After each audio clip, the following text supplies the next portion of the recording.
Nabangga ng kotse na yan ng sinusundang tricycle sa Legazpi City. Nagpagulong-gulong ang tricycle hanggat masalpok ang delivery van. Nalaglag ang mag-asawang pasahero ng tricycle at nasagasaan ng van. Patay ang babae habang kritikal ang kanyang mister. Tumakas ang driver ng kotse. Sumuko siya 3 araw matapos ang insidente.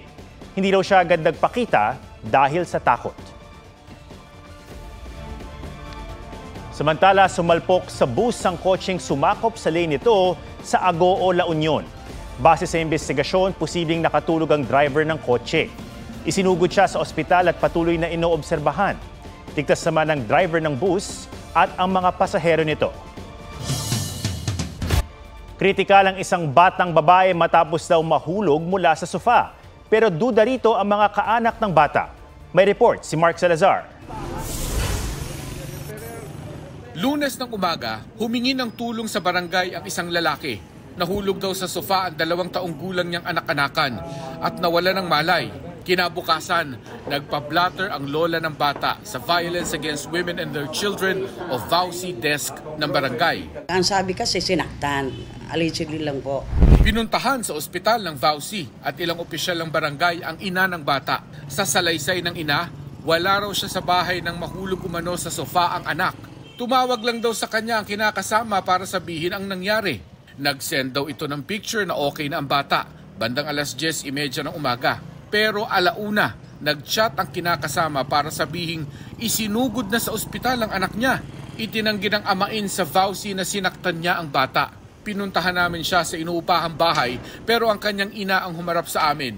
Tingin naman ng tiyahin ng bata. Ay simpleng bagsak lang sa sofa. Hindi po yun gano'ng kagrabe ang nangyayari sa bata. Kasi yung partikulan niya, may malaking pasapo siya kung mapapasili sa galiran na parang siyang pinuwersa. Iba raw ang kwento ng ina ng bata sa VAUSI at sa pamilya ng biological father. Tinanong ko po sa kanya, dito, kung iyan ay nahulog lang sa sofa, bakit maraming pasa? Ang sagot po niya sa akin ay siya daw po may gawa ng pasa, pinalo daw niya. Kung yan ipinalo, hindi yung gano'n. Yung pagkakapasa niya parang mga puro. Kakasuhan daw ng tiyahin at ng biological father ang nanay ng bata at kanyang kinakasama oras na makuha ang resulta ng medical examination. Sinisikap naming makuha ang panig ng ina ng bata na nagbabantay sa ICU at nakapatay ang telepono. Mark Salazar, nagbabalita para sa GMA Integrated News. May flu-like symptoms sina Pangulong Bongbong Marcos at First Lady Liza Araneta Marcos. Ayon sa Presidential Communications Office, pinayuhan sila ng kanilang doktor na magpahinga at uminom ng gamot. Stable naman ang kondisyon ng dalawa. Kanselado muna ang mga appointment ng Pangulo sa mga susunod na araw, kabilang ang Presidential Luncheon ng Foreign Correspondents Association of the Philippines, PUCAS. Nanggaling ng Germany at Czech Republic ang Pangulo at First Lady noong nakaraang linggo. Sinabuya ng asido ang isang volunteer lady guard sa Las Piñas na naging dahilan para hindi siya makakita ngayon. May report si June Veneracion. Palakad-lakad habang may kinakausap sa cellphone ang lalaking ito sa isang subdivision sa Las Piñas noong March 14. Matapos ang ilang minuto, lumapit ang lalaki sa guardhouse. Saka nagsaboy ng likido sa isang babae. Tumakbo ang lalaki habang napatalon ang babae habang hawak ang mata. Asido pala ang sinaboy sa kanya. Volunteer lady guard ang biktimang si Sarah Jane San Jose. Mahapdi po yung mata ko.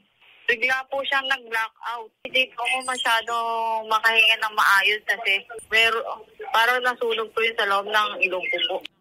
Hindi siya makakita ngayon at nagpapagaling sa ospital.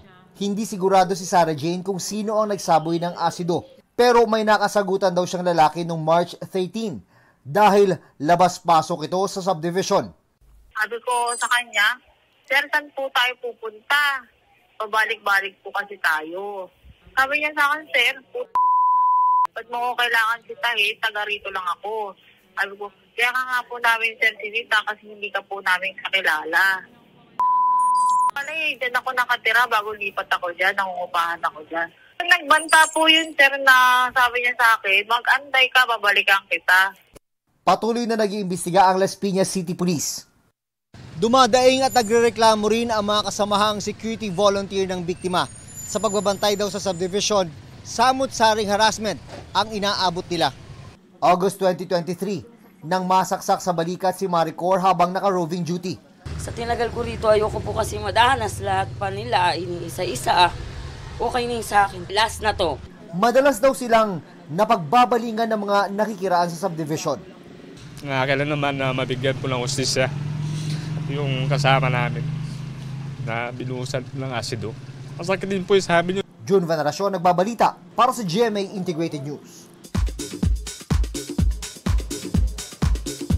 It's official, Madlang Kapuso, simula April 6, mapapanood na rin sa main channel ng GMA Network ang noontime show ng ABS-CBN na It's Showtime. May report si Aubrey Carampel.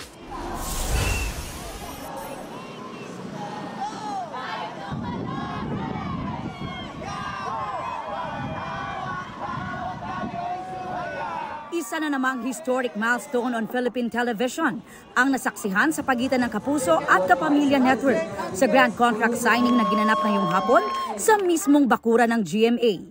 Dahil ang Kapamilya longest running noontime show na It's Showtime, mapapanood na hindi lang sa GTV, pati na rin sa GMA7. Sa hanay ng Kapuso, pumirma sina GMA Network Chairman Attorney Felipe L. Gozon, President and Chief Executive Officer Gilberto Arduavit Jr., Executive Vice President and Chief Financial Officer Felipe S. Yalong, at Senior Vice President Attorney Annette Gozon Valdez. Dumalo rin ang Chairman ng GMA Executive Committee na si Joel Marcelo G. Jimenez at iba pang executives. The fact that we are holding this signing here, we don't need to say anything more about your being welcome in GMA. There was this feeling of a unique kind of happiness because of the sense of unity, gratitude, and happiness that we all felt when we were together.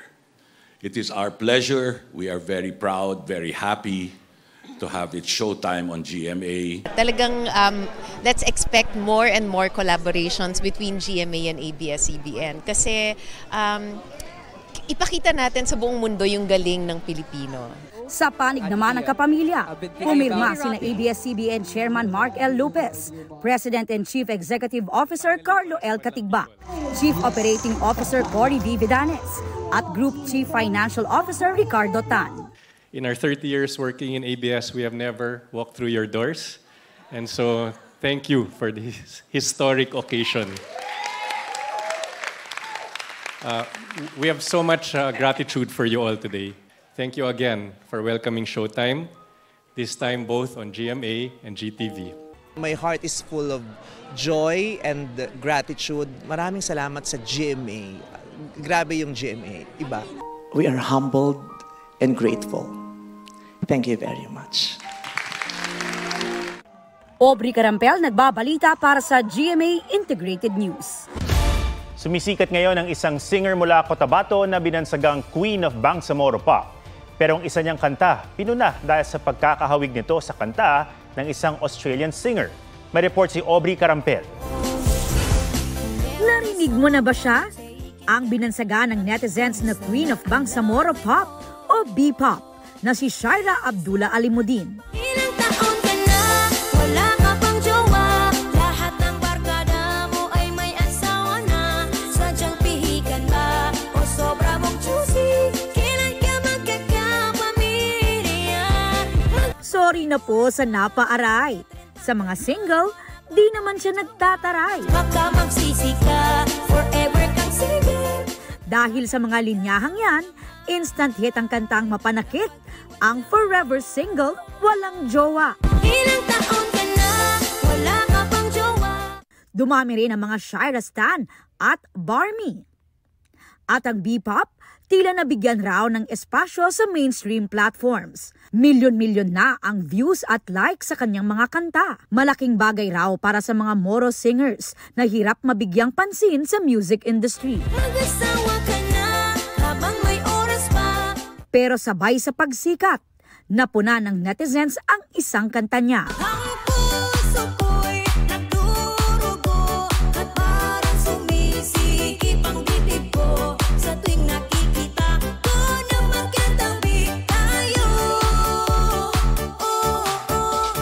Ang tono kasi nito, hango sa Trouble is a Friend ni Australian singer-songwriter Lenka.